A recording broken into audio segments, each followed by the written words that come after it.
বাচ্চা থাকা মানেই সব সময় তাদের বায়না। আর এখনকার বাচ্চারা তো ভাত বাদে সব জিনিস খেতে চায়। বায়না সামলাতে না পেরেই এই খাবার বানানো।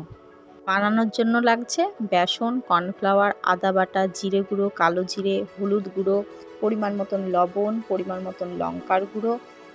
তারপরে নর্মাল জল দিয়ে ব্যাটারটা করে নেব।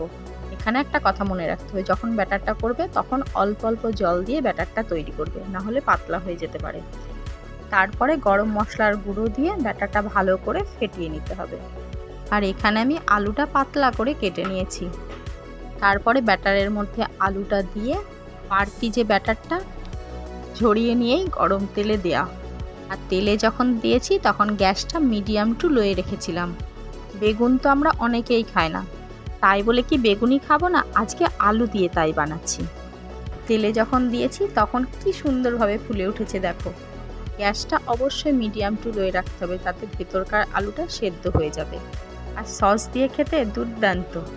তোমাদের ভালো লাগলে ফলো করে রেখো আর শেয়ার করে রেখো।